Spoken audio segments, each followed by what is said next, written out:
नमस्कार साथियों, मैं आपका दोस्त अशफाक अहमद और आप देख रहे हैं देशभक्त चैनल। ये वोट फॉर डेमोक्रेसी करके एक एनजीओ है और उन्होंने डेटा एनालिसिस किया पूरा जो चुनाव हुआ जो लोकसभा 2024 का।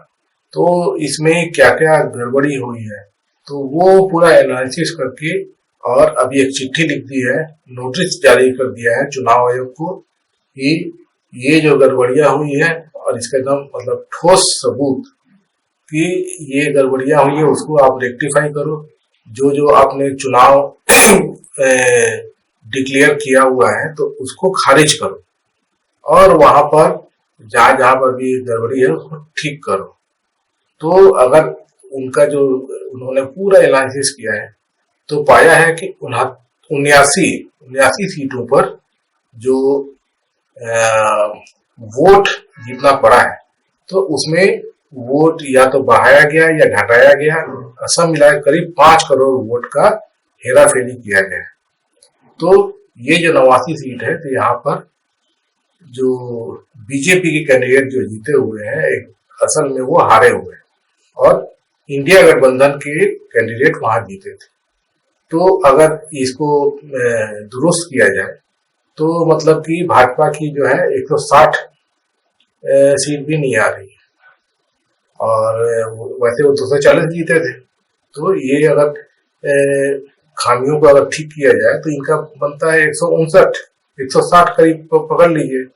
तो 160 ही पकड़ लेंगे और इंडिया गठबंधन कितना हो जाएगा 230 उनका था प्लस ये 79 मतलब 80 पकड़, तो उनका हो जाता है 310 सीट।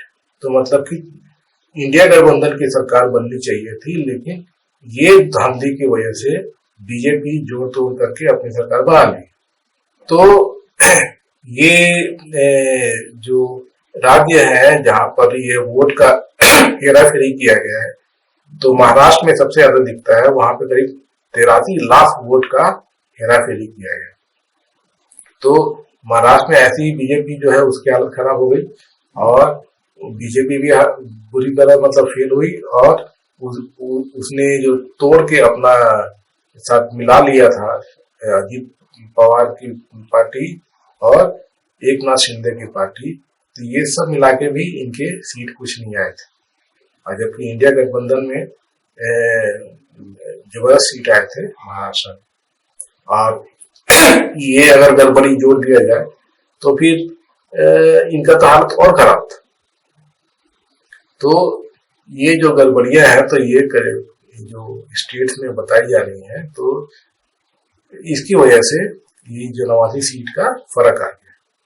अब और क्या क्या मुद्दे जो थे जो उसको फिर से इन्होंने उठाया है, तो एक तो शुरू से जो हल्ला गुल्ला हो रहा था कि चुनाव हो गया है, उसके बाद काउंटिंग हो रही थी, तो चुनाव के पहले मतलब जो चुनाव होता है तो उसी दिन कितना वोट पड़ा तो ये तो चुनाव आयोग को मालूम चल जाता है। तो ये फिर अपने वेबसाइट पे भी डालते हैं डेटा। तो जो फॉर्म 17C होता है जिसमें ये होता है कि कितने वोट पड़े और उसमें जो रिटर्निंग ऑफिसर होता है वो बाकायदा साइन करके और ये जो कैंडिडेट्स होते हैं उनके जो वहां पर नॉमिनी होते हैं या उनके जो एजेंट होते हैं उनको देते हैं। तो इसमें एकदम साफ रहता है कि कितने वोट्स पड़े या काउंट हुए और टोटल मतलब कि हर मतदान केंद्र पर तो आप पूरे क्षेत्र का आप जोड़ सकते हो वहां से, तो उससे आपको क्लियर आइडिया रहता है। तो ये डेटा जो है ये चुनाव आयोग क्यों नहीं दे रहा था। अब जैसे कि सबसे पहला चरण का मतदान 19 अप्रैल को हुआ था और 30 अप्रैल को जब बहुत हल्ला गुल्ला हुआ उसके बाद में डेटा रिलीज किए तो उसमें भी कितने वोट्स एक्चुअल पड़े वो नहीं बता रहे, सिर्फ परसेंटेज बताए। उसी तरीके से जो दूसरे चरण होते गए तो इसी तरीके से वो बहुत देर में बता रहे थे। तो आखिर क्या वजह थी। और जब शुरू में मतलब कि जो वोट्स काउंट हो रहे थे तो रात को जो चुनाव आयोग का वेबसाइट है तो वहां पर परसेंटेज ऑफ वोट बता रहे थे। तो उसमें जैसे कि पहला चरण का ये बताया कि करीब 60% वोट पड़ा है। और जब 30 तारीख को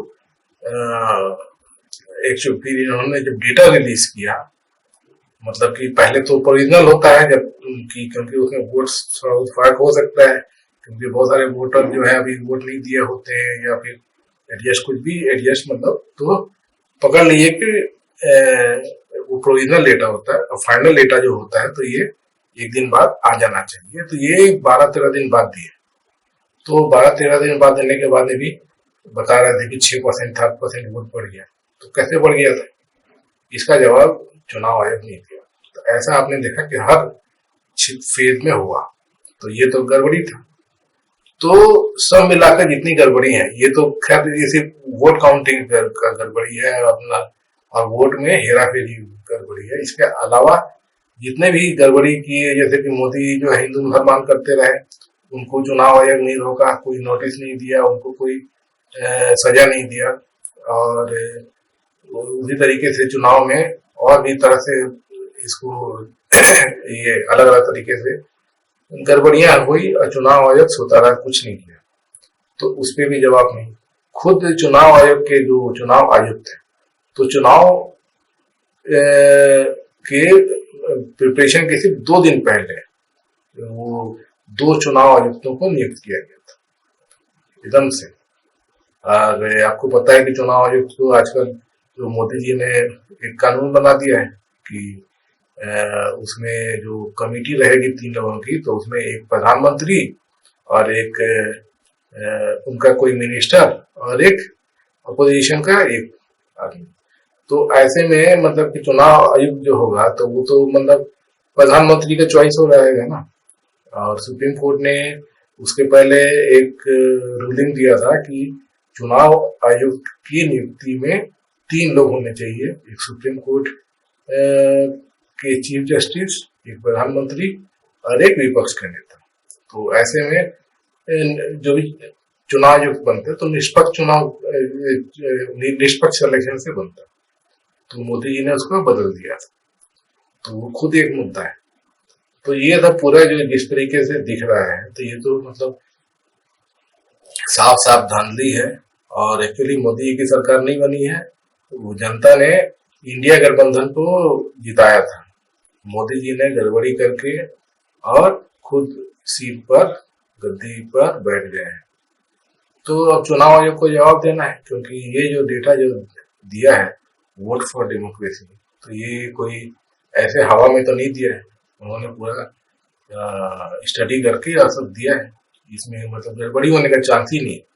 देखिए कितना मतलब कि इतना दिन लगा कलेक्ट करने का डेटा, और उसके बाद में सब डेटा दिया है। अब चुनाव आयोग जवाब देगा, लेकिन गड़बड़ी तो हुई है, तो एकदम साफ है।